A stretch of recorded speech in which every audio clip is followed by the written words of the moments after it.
Item ಯಾವುದೇ ಇರಲಿ try ಮಾಡಿ ಆಚಿ ಚಿಕನ್ ಮಸಾಲಾ. ಆಪರೇಷನ್ ಶರಣ್ಯ ಸುಖಾಂತ್ಯ ಕಂಡಿದೆ. ಆದರೆ ಶರಣ್ಯ ದಾರಿ ತಪ್ಪಿದ್ಲ ಅಥವಾ ಎಲ್ಲರ ದಾರಿ ತಪ್ಪಿಸಿದ್ಲ ಎನ್ನುವಂಥ ಅನುಮಾನಗಳು ಮೂಡ್ತಾ ಇದೆ. 3 ರಾತ್ರಿ 4 ಹಗಲು ಏಕಾಂಗಿಯಾಗಿ ಆಕೆ ಹೇಗೆ ಇದ್ಲು? ಶರಣ್ಯ ದಾರಿ ತಪ್ಪಿದ್ಲ ಅಥವಾ ಎಲ್ಲರ ದಾರಿ ತಪ್ಪಿಸಿದ್ಲ? 3 ರಾತ್ರಿ ಹಾಗೆ 4 ಹಗಲು ಒಬ್ಬಳೇ ಹೇಗಿದ್ಲು ಆಕೆ ಎನ್ನುವಂಥ ಪ್ರಶ್ನೆಗಳು ಮೂಡ್ತಾ ಇದೆ. 3 ದಿನ ಊಟ ಇಲ್ಲದೆ ಬಳಲಿಕೆ ಇಲ್ಲದೆ ಹೇಗೆ ಇರೋಕ್ಕಾಗತ್ತೆ? ಯಾಕಂದ್ರೆ ಅವ್ರನ್ನ ವಾಪಸ್ ಕರ್ಕೊಂಡು ಬರ್ತಾ ಇರುವಂಥ ವಿಡಿಯೋಗಳನ್ನು ನಾವು ನೋಡಿದ್ವಿ. ಅಲ್ಲಿ ಎಲ್ಲೂ ಅವರಿಗೆ ಒಂದು ಅವರ ಬಟ್ಟೆ ಕೊಳೆಯಾಗಿರೋದಾಗಿರ್ಬೋದು ಅಥವಾ ಬಳಲಿಕೆ ಇದ್ಯಾವುದೂ ಕೂಡ ಅವ್ರ ಮುಖದಲ್ಲಿ ಕಾಣಿಸ್ತಾ ಇಲ್ಲ. ಹೀಗಾಗಿ 3 ದಿನ ಊಟ ಇಲ್ಲದೆ ಹೇಗೆ ಇಷ್ಟೊಂದು ಆರಾಮಾಗಿ ಅಥವಾ ಎನರ್ಜೆಟಿಕ್ ಆಗಿ ಇರೋಕೆ ಸಾಧ್ಯ ಎನ್ನುವಂಥ ಪ್ರಶ್ನೆಗಳು ಮೂಡ್ತಾ ಇದೆ. ಕಾಡಲ್ಲಿ 3 ರಾತ್ರಿ ಇದ್ರು ಶರಣ್ಯ. ಬಟ್ಟೆಯಲ್ಲಿ ಒಂದೇ ಒಂದು ಸಣ್ಣ ಕಲೆ ಕೂಡ ಇಲ್ಲ. ಪತ್ತೆಯಾದ ಕೆಲವೇ ಗಂಟೆಗಳಲ್ಲಿ ಕೇರಳಕ್ಕೆ ಕಳುಹಿಸಿದ್ದಾರೆ ಪೊಲೀಸರು. 3-4 ದಿನ ಒಂದೇ ಬಟ್ಟೆ, ಊಟ ಇಲ್ಲ. ಸವಾಲು ಹೇಗಿತ್ತು ಎನ್ನುವಂಥ ಪ್ರಶ್ನೆಗಳು ಮೂಡ್ತಾ ಇದೆ. ಹಾಗೆ ಇದರ ಜೊತೆಗೆ ಸಾಕಷ್ಟು ಅನುಮಾನಗಳು ಕೂಡ ಇರುವಂಥದ್ದು. ತಡಿಯಂಡಮೋಳ್ನಲ್ಲಿ ಟೆಕ್ಕಿ ಶರಣ್ಯ ಮಿಸ್ ಆಗಿದ್ದ ಕೇಸ್ಗೆ ಸಂಬಂಧಪಟ್ಟಂತೆ ಕಳೆದು ಹೋಗಿದ್ದೆ ಕಾಡಲ್ಲಿ ನಾನು ಎನ್ನುವಂಥ ಆತಂಕವೂ ಕೂಡ ಶರಣ್ಯ ಮುಖದಲ್ಲಿ ಕಾಣಿಸಲಿಲ್ಲ. ಅಂದರೆ ಈಗ ಅಷ್ಟು ದಿನಗಳ ಕಾಲ ಆಕೆ ಅದು ದಟ್ಟ ಅರಣ್ಯದಲ್ಲಿ ಕಳೆದು ಹೋದಾಗ ಆ ಮುಖದಲ್ಲಿ ಒಂದು ಆತಂಕ ಇರುತ್ತೆ. ವಾಪಸ್ ಕರ್ಕೊಂಡು ಬರಬೇಕಾದ್ರೆ ಆ ಆತಂಕ, ಗಾಬರಿ ಏನೂ ಕೂಡ ಆಕೆಯ ಮುಖದಲ್ಲಿ ಇರಲಿಲ್ಲ. ನಾನು ಇಷ್ಟು ದೊಡ್ಡ ಕಾಡಲ್ಲಿ ನಾನು ಕಳೆದು ಹೋಗಿದ್ದೆ ಎನ್ನುವಂಥ ಆತಂಕವೂ ಕೂಡ ಶರಣ್ಯ ಮುಖದಲ್ಲಿ ಕಾಣಿಸಲಿಲ್ಲ. ಗುರುವಾರ ಮಧ್ಯಾಹ್ನದಿಂದ ಭಾನುವಾರ ಸಂಜೆವರೆಗೂ ಕೂಡ ಊಟನೇ ಮಾಡಿಲ್ಲ ಶರಣ್ಯ. 3-4 ದಿನ ಒಂದೇ ಬಟ್ಟೆ, ಊಟ ಕೂಡ ಇಲ್ಲ. ಹಾಗೆ ಕಾಡು ಪ್ರಾಣಿಗಳ ಕಾಟ, ಇಷ್ಟೆಲ್ಲ ಸವಾಲುಗಳು ಹೇಗಿತ್ತು ಅನ್ನೋದು ಎಲ್ಲರ ಪ್ರಶ್ನೆ. ಪತ್ತೆ ಬಳಿಕ ಸಾಕಷ್ಟು ಅನುಮಾನ ಹಾಗೂ ಚರ್ಚೆಗೆ ಕಾರಣವಾಗ್ತಾ ಇದೆ ಶರಣ್ಯ ನಾಪತ್ತೆ ಪ್ರಕರಣ. ಅಂದರೆ ಯಾವಾಗ ಈ ರೀತಿ ಕಾಣೆ ಆದ್ರು ಅನ್ನೋದು ಗೊತ್ತಾಗುತ್ತೆ, ಆಗ ಒಂದು ರೀತಿ ಚರ್ಚೆಗೆ ಕಾರಣ ಆಗುತ್ತೆ. ಬಳಿಕ ಯಾವಾಗ ಅವರು ವಾಪಸ್ ಸಿಗ್ತಾರೆ, ಅವರ ಹಾವಭಾವ, ಅವರ ಬಿಹೇವಿಯರ್ ನೋಡಿ ಇನ್ನಷ್ಟು ಅನುಮಾನಗಳು ಮೂಡ್ತಾ ಇದೆ. ಕಾಡಿನಿಂದ ಹೊರಬಂದ ಶರಣ್ಯಾಳನ್ನ ತಮ್ಮ ಕಾರ್ನಲ್ಲಿ ಕರ್ಕೊಂಡು ಹೋಗಿದ್ದಾರೆ ಶಾಸಕ ಎಸ್ ಪೊನ್ನಣ್ಣ. ನೀವು ಕೂಡ ನೋಡ್ತಾ ಇದ್ದೀರಾ ಆ ದೃಶ್ಯಗಳನ್ನ. ವಿಡಿಯೋ ಕಾಲ್ ಮಾಡಿ ಶರಣ್ಯ ಜೊತೆ ಮಾತುಕತೆಯನ್ನು ಕೂಡ ನಡೆಸಿದ್ದಾರೆ ಕೆ.ಸಿ. ವೇಣುಗೋಪಾಲ್ ಅವರು. ಇನ್ನೊಂದು ಕಡೆ ಕಾಡಿನಿಂದ ಹೊರಗಡೆ ಬಂದ ಶರಣ್ಯಾಳನ್ನ ತಮ್ಮ ಕಾರ್ನಲ್ಲಿ ಕರ್ಕೊಂಡು ಹೋಗಿದ್ದಾರೆ ಶಾಸಕ ಎಸ್ ಪೊನ್ನಣ್ಣ. ವಿಡಿಯೋ ಕಾಲ್ ಮಾಡಿ ಶರಣ್ಯ ಜೊತೆ ಮಾತುಕತೆಯನ್ನ ನಡೆಸಿದ್ರು ಕೆ.ಸಿ. ವೇಣುಗೋಪಾಲ್. ವಿರಾಜಪೇಟೆ ಸರ್ಕಾರಿ ಆಸ್ಪತ್ರೆಯಲ್ಲಿ ಆರೋಗ್ಯ ಪರೀಕ್ಷೆ ಬಳಿಕ ಕೇರಳಕ್ಕೆ ವಾಪಸ್ಸಾಗಿದ್ದಾರೆ ಶರಣ್ಯ. 100 ಸಿಬ್ಬಂದಿ ಹಾಗೂ ಸ್ಥಳೀಯರು ಕಾಡಲ್ಲಿ ಜೀವದ ಹಂಗು ತೊರೆದು ಕಾರ್ಯಾಚರಣೆಯನ್ನ ನಡೆಸಿದ್ದಾರೆ. ಹಾಗೆ ಹರಕೆಯನ್ನ ಕೂಡ ಇಟ್ಕೊಂಡಿದ್ರು. ಅಲ್ಲಿ ಒಂದು ಸಮುದಾಯದವರು ಹರಕೆಯನ್ನ ಇಟ್ಕೊಂಡಿದ್ರು ಶರಣ್ಯ ಬೇಗ ಸಿಗ್ಲಿ ಅಂತ. ಕೊನೆಗೂ ಎಲ್ಲರ ಪರಿಶ್ರಮಕ್ಕೆ ಫಲ ಸಿಕ್ಕಿದೆ. ಹಾಗೆ ನಾಪತ್ತೆಯಾದ ಬಗ್ಗೆ ಹೆಚ್ಚಿನ ವಿಚಾರಣೆ ಮಾಡಿ ಕ್ಲಾರಿಟಿಯನ್ನ ಪಡೀಲಿಲ್ಲ ಪೊಲೀಸರು. ಅಂದರೆ ಈಕೆ ಸಿಕ್ಕಿದ್ರು, ಆದರೆ ಆಕೆಯನ್ನು ವಿಚಾರಿಸಿ ಸರಿಯಾದಂತಹ ಕ್ಲಾರಿಟಿಯನ್ನು ಪೊಲೀಸರು ಕೂಡ ಪಡೆದಿಲ್ಲ. ಹೀಗಾಗಿ ಇದು ಕೂಡ ಸಾಕಷ್ಟು ಅನುಮಾನಗಳಿಗೆ ಎಡೆ ಮಾಡಿ ಕೊಡ್ತಾ ಇದೆ. ಪತ್ತೆಯಾದ ಕೆಲವೇ ಗಂಟೆಗಳಲ್ಲಿ ಕೇರಳಕ್ಕೆ ಕಳುಹಿಸಿದ್ದಾರೆ ಪೊಲೀಸರು. ಹೀಗಾಗಿ ಅನುಮಾನಗಳು, ಶಂಕೆಗಳು ವ್ಯಕ್ತವಾಗ್ತಾ ಇದೆ. ದಾರಿ ತಪ್ಪಿದ್ಲಾ ಅಥವಾ ದಾರಿ ತಪ್ಪಿಸಿದ್ಲಾ ಎನ್ನುವಂಥ ಅನುಮಾನಗಳು ಹೆಚ್ಚಾಗ್ತಾ ಇದೆ. 3 ದಿವಸಗಳಿಂದ ಒಂದು ಟ್ರಕ್ಕಿಗೆ ಬಂದಂತ ಕೇರಳ ನಿವಾಸಿ ಶರಣ್ಯ ಕಾಣೆಯಾಗಿತ್ತು.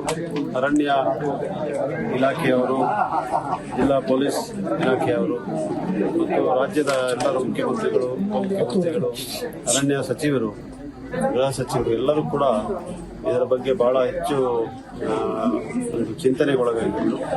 ಇವತ್ತು ಅದಕ್ಕೆ ಒಂದು ಸುಖ ಅಂತ್ಯ ನಾವೆಲ್ಲ ಕಂಡಿದ್ದೇವೆ. ಎಲ್ಲರ ಶ್ರಮೆಯಿಂದ ಇಲ್ಲಿಯ ಸ್ಥಳೀಯರು, ಅರಣ್ಯ ಇಲಾಖೆ ಸಿಬ್ಬಂದಿಯವರು, ಅಧಿಕಾರಿಗಳು, ಪೊಲೀಸ್ ಇಲಾಖೆಯ ಅಧಿಕಾರಿಗಳು ಎಲ್ಲರ ಒಂದು ಸಹಭಾಗಿತ್ವದಲ್ಲಿ ಇವತ್ತು ಆ ಹೆಣ್ಮಗಳನ್ನ ಪತ್ತೆ ಮಾಡಿ ನನಗೆ ಯಾವುದೇ ರೀತಿಯಾದಂತಹ ಸಮಸ್ಯೆ ಇಲ್ಲದೆ ಕಾಡಿನಿಂದ ಹೊರಬಂದಿದ್ದಾರೆ. ಎಲ್ಲರೂ ಕೂಡ ಬಹಳ ಹೆಚ್ಚು ಸಂತೋಷದ ವಿಚಾರ. ಮತ್ತೆ ಬಹಳ ದಿವಸದಿಂದ ಕ್ಷಮೆ ವಹಿಸಿದ್ದಾರೆ. ಎಲ್ಲರಿಗೂ ಕೂಡ ನಾನು ಧನ್ಯವಾದಗಳನ್ನು ಹೇಳಲಿಕ್ಕೆ ಬಯಸ್ತೀನಿ. ഒരു സ്ട്രീമും വലിയ പിന്നെ ഞാൻ 2 ദിവസം അവിടെ തന്നെ വന്നു. ഫസ്റ്റ് ഡേ മോർണിംഗ് കുറച്ച് കാലൊക്കെ വെച്ചിട്ടുണ്ട്. സെക്കൻഡ് ഡേ നല്ല വിസിബിലിറ്റിയുള്ള area second day. Third day എന്റെ പ്ലാന് രാവിലെ 6 o'clock അപ്പോഴേക്ക് നടക്കാനായിരുന്നു. പക്ഷെ അന്ന് മഴ മഴയത് ഉച്ചയ്ക്ക് മഴയത് വൈകിട്ടൊരു 1 hour കണ്ടിന്യൂസ് റെയിൻ ആയിരുന്നു. അപ്പൊ എല്ലാം നനഞ്ഞു. അത് കാരണം പിന്നെ നെക്സ്റ്റ് ഡേ പ്ലാനിങ് രാത്രി ഉറങ്ങാൻ പോലെ. പിന്നെ ഇന്ന് ഒരു 12 o'clock വരെ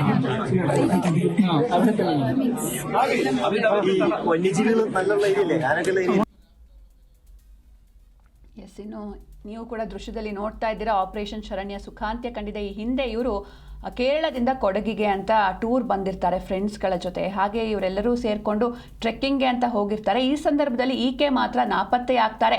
ನಾಪತ್ತೆಯಾದ ಬಳಿಕ ಈಕೆ ಆ ಹೋಮ್ ಸ್ಟೇ ಓನರ್ಗೆ ಕಾಲ್ ಮಾಡಿರ್ತಾರೆ. ಕಾಲ್ ಮಾಡಿ ತಿಳಿಸ್ತಾರೆ, ಅಂದರೆ ನಾನು ಹಿಂಗೆ ಲಾಸ್ಟ್ ಆಗಿದ್ದೀನಿ ಅಂತ. ಬಳಿಕ ಈಕೆಯ ನಂಬರ್ ನಾಟ್ ರೀಚಬಲ್ ಆಗುತ್ತೆ. ತದನಂತರದಲ್ಲಿ ಕೊನೆಗೂ 3-4 ದಿನಗಳ ಬಳಿಕ ಆಪರೇಷನ್ ಶರಣ್ಯ ಸುಖಾಂತ್ಯ ಕಂಡಿದೆ. ಈ ಬಗ್ಗೆ ಹೆಚ್ಚಿನ ಮಾಹಿತಿಯನ್ನು ನೀಡ್ತಾರೆ ನಮ್ಮ ಪ್ರತಿನಿಧಿ ಲೋಹಿತ್ ಮಾಗ್ಲು ಮನೆ. ಲೋಹಿತ್, ಇನ್ನು ಆಗಲೇ ಹೇಳ್ತಾ ಇದ್ದಂಗೆ ಆಪರೇಷನ್ ಶರಣ್ಯ ಸುಖಾಂತ್ಯ ಕಂಡಿದೆ. ಆದರೆ 3-4 ದಿನಗಳು ಕಳೆದರೂ ಕೂಡ ನಾವು ದೃಶ್ಯಗಳಲ್ಲಿ ನೋಡ್ತಾ ಇದ್ದೀವಿ, ಆಕೆಯ ಮುಖದಲ್ಲಿ ಬಳಲಿಕೆ ಇಲ್ಲ, ಜೊತೆಗೆ ಬಟ್ಟೆಗಳು ಕೊಳೆಯಾಗಿಲ್ಲ. ಹೀಗಾಗಿ ಇದು ಸಾಕಷ್ಟು ಅನುಮಾನಕ್ಕೆ ಎಡೆ ಮಾಡಿ ಕೊಡ್ತಾ ಇದೆ. ಅಂದ್ರೆ ಆಕೆ ಅಷ್ಟೊಂದು ಸ್ಟ್ರಾಂಗ್ ಇದ್ರಾ ಹೇಗೆ ಅಂತ? ಎಸ್, ಖಂಡಿತ. ಏನಂತಂದ್ರೆ ಈಗಾಗಲೇ ಕೊಡಗಿನಲ್ಲಿ ಕಣ್ಮರೆಯಾಗಿದ್ದಂತಹ ಏನು ಶರಣ್ಯ ಹೇಳಿದಾಳೆ, ಅವಳ ಒಂದು ಪ್ರಕರಣ ಸುಖಾಂತ್ಯ ಕಂಡಿದೆ ಅಂತಾನೆ ಹೇಳ್ಬೋದು. 3 ರಾತ್ರಿ 4 ಹಗಲನ್ನ ಆ ಒಂದು ದಟ್ಟಾರಣ್ಯದಲ್ಲಿ ಕಳೆದಿರುವಂತದ್ದು. ಅಂದ್ರೆ ಎಲ್ಲರೂ ಕೂಡ ಒಂದು ದಾರಿ ತಪ್ಪಿ ಹೋದ ಸಂದರ್ಭದಲ್ಲಿ ಸಾಕಷ್ಟು ಪ್ಯಾನಿಕ್ ಆಗುವಂತ ಸಾಧ್ಯತೆಗಳು ಕೂಡ ಇರ್ತದೆ. ಜೊತೆಗೆ ಅವರ ಆರೋಗ್ಯದಲ್ಲೂ ಕೂಡ ವ್ಯತ್ಯಾಸಗಳಾಗುವ ಸಾಧ್ಯತೆಗಳು ಕೂಡ ಇರ್ತದೆ. ಆದ್ರೆ ಇಲ್ಲಿ ಈಕೆಯ ಒಂದು ಇದನ್ನ ನೋಡಿದ್ರೆ ಯಾವುದೇ ರೀತಿಯ ಒಂದು ಭಯ ಆಗ್ಲಿ, ಜೊತೆಗೆ ಅಲ್ಲಿ ಸೊರಗಿದಂತ ಒಂದು ಲಕ್ಷಣಗಳಾಗ್ಲಿ ಯಾವುದು ಕಂಡು ಬರ್ತಾ ಇಲ್ಲ. ಜೊತೆಗೆ ಆಕೆಯ ತೊಟ್ಟಂತ ಬಟ್ಟೆ ಕೂಡ ನೀಟಾಗಿ ಇರುವಂತದ್ದು. ಆಕೆಗೆ ಯಾವುದೇ ರೀತಿಯ ಒಂದು ರೀತಿಯಲ್ಲಿ ಭಯ ಇಲ್ಲದೆ ಆ ಒಂದು ಕಾಡಿನಲ್ಲಿ ಇಲ್ಲ ಈ ಒಂದು ಜನರನ್ನ ದಾರಿ ತಪ್ಪಿಸುವ ಒಂದು ಪ್ರಯತ್ನ ಮಾಡಿದ್ಲ, ಎಲ್ಲ ಅನುಮಾನ ಕೂಡ ಇದೀಗ ಕಾಡ್ತಿರ್ತಕ್ಕಂಥದ್ದು. ಅಂದ್ರೆ ಕಳೆದ ಹಲವು ಸಮಯದ ಹಿಂದೆ ಕೂಡ ಈಕೆ ಏನು ಮಿಸ್ಗಳಾಗಿದ್ಲು, ಆ ಟೈಮಲ್ಲೂ ಕೂಡ ಆಕೆ 3-4 ದಿನ ಕಳೆದ ನಂತರದಲ್ಲಿ ಮತ್ತೆ ಕುಟುಂಬಸ್ಥರನ್ನ ಸೇರಿರ್ತಕ್ಕಂಥದ್ದು. ಹೀಗಾಗಿ ಇವರು ಕುಟುಂಬಸ್ಥರು ಕೂಡ ಕಾರ್ಯಾಚರಣೆಗೂ ಮುನ್ನ ಕೂಡ ಈ ಒಂದು ಮಾತನ್ನ ಕೂಡ ಪೊಲೀಸ್ ಇಲಾಖೆ ಹಾಗೂ ಜಿಲ್ಲಾಡಳಿತಕ್ಕೆ ಗಮನಕ್ಕೂ ಕೂಡ ತಂದಿದ್ರು. ಆಕೆಯನ್ನ ಹುಡುಕುವಂತ ಪ್ರಯತ್ನ ಮಾಡಬೇಡಿ, ಆಕೆ 3-4 ದಿನದಲ್ಲಿ ಪುನಃ ಬರ್ತಾಳೆ ಅನ್ನೋ ಮಾತನ್ನ ಕೂಡ ಹೇಳಿದ್ರು. ಆದ್ರೆ ಆ ಒಂದು ಪ್ರೋಟೋಕಾಲ್ ಏನಿರುತ್ತೆ ಅಂದ್ರೆ ಆಕೆ ಹುಡುಕಾಟ ಅಂದ್ರೆ ಕೊಡಗಿನಲ್ಲಿ ಬಂದು ಮಿಸ್ ಆದ್ರೆ ಆ ಜಿಲ್ಲಾಡಳಿತ ಕೂಡ ಕಪ್ಪು ಚುಕ್ಕಿ ಆಗ್ತದೆ. ಹಾಗಾಗಿ ಜಿಲ್ಲಾಡಳಿತ ಆಗಿರ್ಬೋದು, ಪೊಲೀಸ್ ಇಲಾಖೆ ಮತ್ತು ಅರಣ್ಯ ಇಲಾಖೆ ಎಲ್ಲರೂ ಕೂಡ ಹುಡುಕಾಟವನ್ನು ನಡೆಸಿದ್ರು. ಆದ್ರೆ ಇದೀಗ ಎಲ್ಲವೂ ಕೂಡ ಇದೀಗ ಆಕೆಯ ಈ ಒಂದು ವರ್ತನೆ ಇದೀಗ ಒಂದು ರೀತಿಯಲ್ಲಿ ಅನುಮಾನಕ್ಕೆ ಎಡೆ ಮಾಡಿಕೊಟ್ಟಿದೆ ಅಂತಾನೆ ಹೇಳ್ಬೋದು. ನಿನ್ನೆ ದಿನ ಕೂಡ ಏನು ಘಟನಾ ಸ್ಥಳಕ್ಕೆ ವಿರಾಜಪೇಟೆ ಕ್ಷೇತ್ರದ ಶಾಸಕರು ಜೊತೆಗೆ ಮುಖ್ಯಮಂತ್ರಿಗಳ ಕಾನೂನು ಸಲಹೆಗಾರರಾಗಿರುವಂತಹ ಶಾಸಕ ಪೊನ್ನಣ್ಣ ಕೂಡ ಭೇಟಿಯನ್ನು ನೀಡಿ ಆಕೆ ಆರೋಗ್ಯವನ್ನು ವಿಚಾರಿಸಿರುವಂತದ್ದು. ತಡರಾತ್ರಿ ಕೂಡ ಆಕೆಯನ್ನ ಬೆಟ್ಟದಿಂದ ಕರೆತಂದ ನಂತರದಲ್ಲಿ ಆಕೆಗೆ ಏನು ನಾಪಕ್ಕು ಸ್ಟೇಷನ್ ಕರೆತಂದು ಆಕೆ ಒಂದಷ್ಟು ಆರೋಗ್ಯವನ್ನ ವಿಚಾರಿಸಿರತಕ್ಕಂಥದ್ದು. ಜೊತೆಗೆ ಅಲ್ಲಿ ಏನು ನಮ್ಮ ಶಾಸಕರಾಗಿರುವಂತಹ ಎಸ್ ಪೊನ್ನಣ್ಣ ಆಕೆಯ ಆರೋಗ್ಯ ವಿಚಾರಿಸೋದ್ರ ಜೊತೆಗೆ ಆಕೆಗೆ ಒಂದಷ್ಟು ಸಾಂತ್ವನ ಹೇಳಿರುವಂತದ್ದು ಕುಟುಂಬಸ್ಥರಿಗೆ. ಅದಾದ ಬಳಿಕ ವಿರಾಜಪೇಟೆಯಲ್ಲಿರ್ತಕ್ಕಂಥ ಆರೋಗ್ಯ ಕೇಂದ್ರಕ್ಕೆ ಕರೆದುಕೊಂಡು ಹೋಗಿ ಅಲ್ಲಿ ಆಕೆಗೆ ಒಂದು ರೀತಿಯ ಪ್ರಾಥಮಿಕ ಚಿಕಿತ್ಸೆಯನ್ನು ನೀಡಿ ಕೊನೆಯದಾಗಿ ಆಕೆಯನ್ನ ಕುಟುಂಬಸ್ಥರೊಂದಿಗೆ ಕಳಿಸ್ಕೊಟ್ಟಿರುವಂತದ್ದು. ಲೋಹಿತ್, ಇನ್ನು ಈಗ ಪೊಲೀಸರು ಕೂಡ ತಕ್ಷಣವೇ ಕೇರಳಕ್ಕೆ ಆಕೆಯನ್ನ ಕಳಿಸಿದ್ದಾರೆ. ಅಂದ್ರೆ ವಿಚಾರಣೆ ಏನಾದ್ರೂ ಮಾಡಿದ್ರಾ, ಕ್ಲಾರಿಟಿ ಏನಾದ್ರೂ ತಗೊಂಡ್ರಾ, ಹೇಗೆ? ಪ್ರಾಥಮಿಕ ತನಿಖೆ ಪ್ರಕಾರ ಅಂದ್ರೆ ಆಕೆಯಿಂದ ಕೆಲವೊಂದಷ್ಟು ಅಂದ್ರೆ ಆಕೆ ಎಲ್ಲಿ ಇದ್ಲು, ಯಾವ ರೀತಿಯಾಗಿ ಏನು ಅಲ್ಲಿ ಜೀವಿಸಿದ್ಲು ಅನ್ನೋ ಒಂದು ಪ್ರಾಥಮಿಕ ಒಂದು ವರದಿಯನ್ನ ಪಡೆದುಕೊಂಡಿರುವಂತದ್ದು.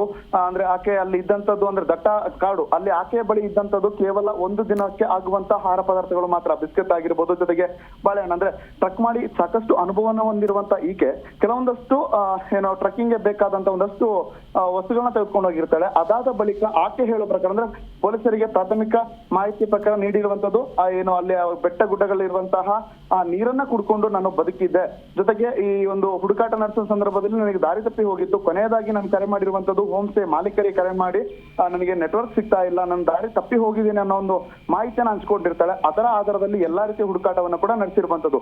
ಜೊತೆಗೆ ಇಲ್ಲಿ ಸಿಕ್ಕಿರುವಂತದ್ದು ಮುಖ್ಯವಾಗಿ ಅರಣ್ಯ ಇಲಾಖೆಗಾಗಿರ್ಬೋದು, ಜೊತೆಗೆ ಪೊಲೀಸ್ ಇಲಾಖೆಗೆ ಆಕೆ ಸಿಕ್ಕಿರುವಂತದ್ದಲ್ಲ, ಅಲ್ಲಿನ ಒಂದು ಕಾಡು ಮೇಡನ್ನ ಸಾಕಷ್ಟು ರೀತಿಯಲ್ಲಿ ಅರಿತಂತಹ ಆ ಕಾಡು ಜನಾಂಗದವರಿಗೆ ಈಕೆ ಏನು ಸಿಕ್ಕಿರುವಂತದ್ದು. ಆಕೆ ಒಂದು ಬೆಟ್ಟ ಅಂದ್ರೆ ಆಕೆ ಸಿಕ್ಕಿರುವಂತದ್ದು ಏನು ಈ ಹುಡುಕಾಟ ನಡೆಸುವ ಸಂದರ್ಭದಲ್ಲಿ ಬುಡಕಟ್ಟು ಜನಾಂಗದವರು ಒಂದು ಕೂಗನ್ನ ಹಾಕ್ತಾರೆ. ಕೂಗನ್ನ ಹಾಕಿದ ಸಂದರ್ಭದಲ್ಲಿ ಕೂಗಳ್ತಾ ಇದ್ದಾರೆ. ಅಂದ್ರೆ ಸಾಕಷ್ಟು ಕಿಲೋಮೀಟರ್ಗಳ ದೂರದಲ್ಲಿ ಆಕೆ ಒಂದು ಸಣ್ಣ ಕೂಗು ಕೇಳಿ ಅಲ್ಲಿಂದ ಬಂದು ಅಲ್ಲಿಂದ ಆಕೆಯನ್ನ ರಕ್ಷಣೆ ಮಾಡಿ ಕರ್ಕೊಂಡು ಹೋಗಿರುವಂತದ್ದು. ಸದ್ಯ ಪೊಲೀಸರು ಇದಿಷ್ಟೇ ಮಾಹಿತಿಯನ್ನ ತೆಗೆದುಕೊಂಡಿರುವಂತದ್ದು. ಸದ್ಯ ಪೊನ್ನಣ್ಣ ಅಂದ್ರೆ ಮುಖ್ಯಮಂತ್ರಿಗಳ ಕಾನೂನು ಸಲಹೆ ಪೊನ್ನಣ್ಣ ಅವರು ಏನಿದ್ರೆ ಅವರ ಒಂದು ಸೂಚನೆ ಮೇರೆಗೆ ಇದೀಗ ಪೋಷಕರೊಂದಿಗೆ ಕಳಿಸ್ಕೊಟ್ಟಿರೋ ಅಂದ್ರೆ ಸಾಕಷ್ಟು ರೀತಿಯಲ್ಲಿ ಬಳಲಿದ್ದಾಳೆ. ಅಂದ್ರೆ ಕೆಲವೊಂದ್ ಕಡೆ ಆಕೆ ಮಾನಸಿಕ ಸ್ಥಿತಿ ಪರಿಸ್ಥಿತಿ ಇನ್ನಷ್ಟು ಕುಗ್ಗೋದು ಬೇಡ. ಹಾಗಾಗಿ ಯಾವ್ದು ವಿಚಾರ ಅಂದ್ರೆ ಸಾಕಷ್ಟು ಈಗ ತೆಗೆದುಕೊಂಡಿರುವಂತಹ ಮಾಹಿತಿ ಎಷ್ಟನ್ನೇ ತೆಗೆದುಕೊಂಡು ನಂತರದಲ್ಲಿ ಆಕೆಯನ್ನ ಪೋಷಕರೊಂದಿಗೆ ಕಳಿಸಿಕೊಟ್ಟಿರುವಂತಂದ್ರೆ ಮುಖ್ಯವಾಗಿ ಎಸ್ ಪೊನ್ನಣ್ಣವರ ಸೂಚನೆ ಮೇರೆಗೆ ಇದೀಗ ಪೋಷಕರೊಂದಿಗೆ ಕೇರಳಕ್ಕೆ ಕಳಿಸಿಕೊಟ್ಟಿರುವಂತದ್ದು ಶರಣ್ಯ.